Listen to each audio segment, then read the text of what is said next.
Hi guys, so I thought I'd just answer this whilst I'm about to start my morning.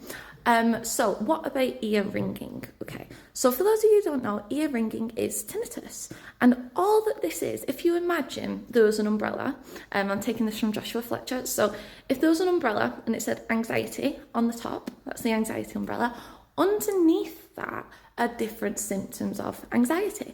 One of them being tinnitus, ear ringing. Another one might be visual disturbances. Another one might be depersonalization, derealization, feeling sick, feeling dizzy, tingly fingers, tingly skin. There's a million different symptoms of anxiety, okay? So if you're here on this video from the visual snow community, I really want to rewrite beliefs around, well, it's visual snow at the top that causes derealization, tinnitus, dizziness, That isn't how it works, okay? So at the top is anxiety, and underneath are different symptoms, tinnitus being one of them, okay? So I guess what this person is asking me is, well, what do I do? What do I do with my tinnitus? Okay. So the first mistake that I imagine this person is probably making, if they've commented under this video, which is fine, I've been here too, is that they are probably experiencing some tinnitus, which we can't help. It's a symptom of anxiety that will just intrude from time to time. We can't help it. But what this person is potentially doing is they've felt the tinnitus and they've gone, oh my God, what is that?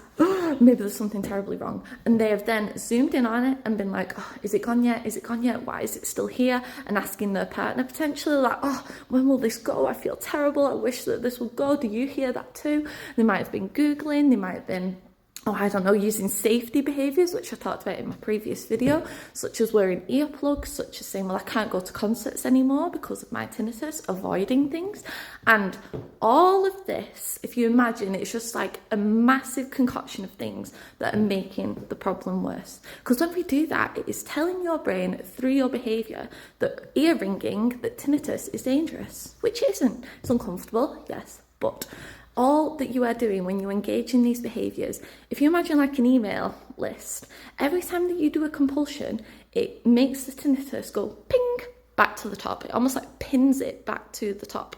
Now, what I try and teach my clients is that we are helping you with recovery. It is about disengaging from the tinnitus, okay? So it's about allowing your brain to forget about it so that it can move, it's not pinned anymore, so that it can move down the list of importance and your life then kind of takes the precedent.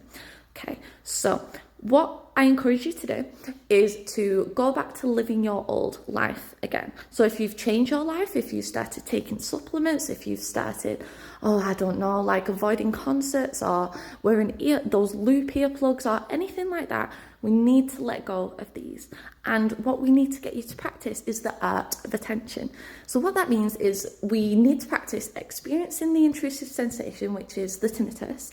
And after this, instead of zooming in on it, we need to practice moving our attention like mindfully back outwards onto the world. Okay. So what that might look like is, say if you experience the tinnitus and I'll use this as an example, you're just about to feed your little goldfish. There he is. So you're just about to feed your goldfish and then all of a sudden you experience, oh my God, there's tinnitus. We don't then stop what we were doing and go, oh my gosh, tinnitus is here. Panic, let me go Google, let me go. What you need to do is, with your goldfish, there he is, and you experience the tinnitus, and instead you need to just be like, oh well, I'm going to carry on feeding my goldfish anyway. And oh, isn't he lovely and orange? And oh, I love the way that Muffin swims. Doesn't she have a beautiful tail? And it's about putting your attention back onto the task that you were doing before the tinnitus struck, without keep checking, is it gone yet? Is it still here? Okay. So mindfulness and putting your attention back outwards onto the world will be key. Yes, I still experience tinnitus from time to time, but it's just a sign usually that I've overdone it, that I'm stressed, and I can disengage with it quite quickly and leave it alone. It doesn't bother me anymore. I hope that this helps.